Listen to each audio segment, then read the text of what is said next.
جنت اور جنت کی نعمتوں کے حوالے سے ہم نے ایک سلسلہ شروع کیا ہے، تو آج آپ کے سامنے جنت کی نعمتوں کے حوالے سے ایک ایمان افروز حدیث مبارکہ بیان کرنے لگا ہوں۔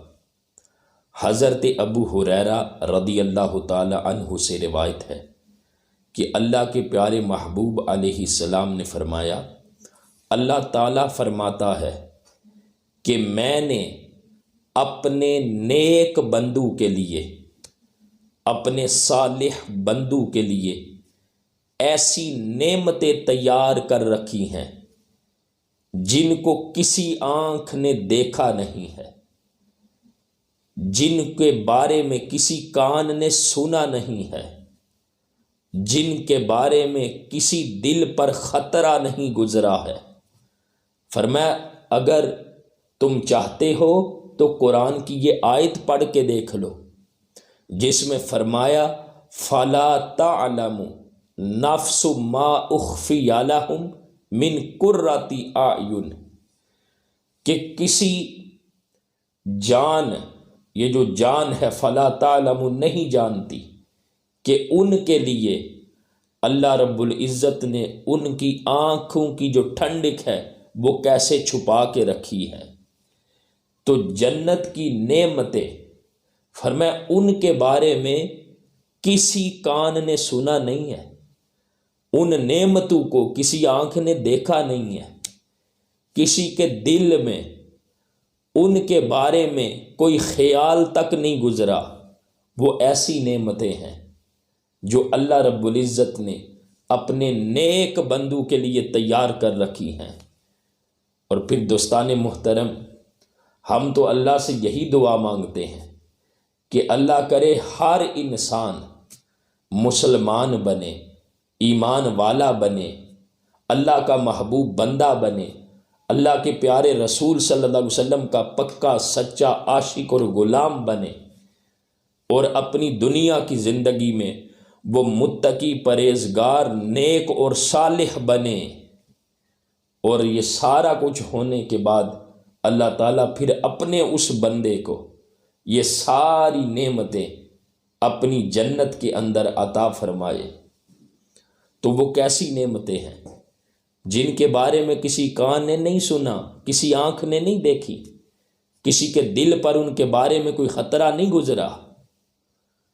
تو وہ جو کسی آنکھ، کسی کان، کسی دل سے مراد یہ عام لوگوں، عام مسلمانوں کا دل، کان اور آنکھ ہیں، ورنہ جو اللہ کے محبوب بندے ہیں انبیاء کرام علیہ السلام، انہوں نے تو جنت کو دیکھا ہے۔ حضرت آدم علیہ السلام وہ تو جنت سے ہی تشریف لائے تھے۔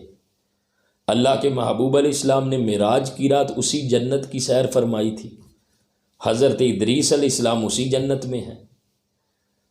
تو یہ جو کہا کہ کسی آنکھ نے نہیں دیکھا، کسی کان نے نہیں سنا، کسی کے دل پر ان کے بارے میں خیال نہیں گزرا، تو اس سے مراد ہم جیسے عام مسلمانوں کے دل، کان اور آنکھ ہیں، ورنہ اللہ کے محبوب بندے تو سب کچھ جانتے ہیں۔ تو دوستان محترم، وہ کیسی نعمتیں ہیں جب بندہ دیکھے جنت کا نام آتا ہے، سن کر بندے کے کانوں میں رس گل جاتا ہے۔ جنت کے بارے میں جب بندہ لفظ بولتا ہے تو زبان کو مٹھاس سی ملتی ہے، بندے کا جو چہرہ ہے وہ خوشی سے کھل اٹھتا ہے۔ تو جب وہ سارا کچھ دیکھ لے گا پھر تو اس کی خوشی کی انتہا ہو جائے گی۔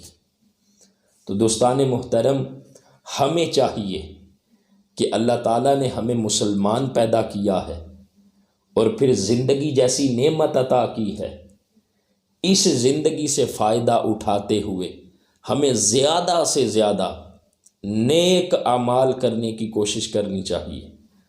ہمیں اللہ رب العزت کا صالح اور نیک بندہ بننے کی کوشش کرنی چاہیے، تاکہ آخرت میں اللہ رب العزت نے جو کچھ اپنے بندوں کے لیے تیار کر رکھا ہے وہ سارا کچھ اللہ رب العزت کے بندے حاصل کرنے کے مستحق ہو جائیں۔ اللہ تعالی ہم سب کو جنت الفردوس میں اعلیٰ مقام عطا فرمائے۔ میں جنت الفردوس کیوں مانگتا ہوں؟ صرف اس لیے کہ اس جنت میں ہمارے محبوب آقا حضرت محمد مصطفیٰ صلی اللہ علیہ وآلہ وسلم ہوں گے۔ اللہ تعالی ہم سب کو وہ جنت الفردوس عطا فرمائے۔ وما علینا الا البلاغ المبین۔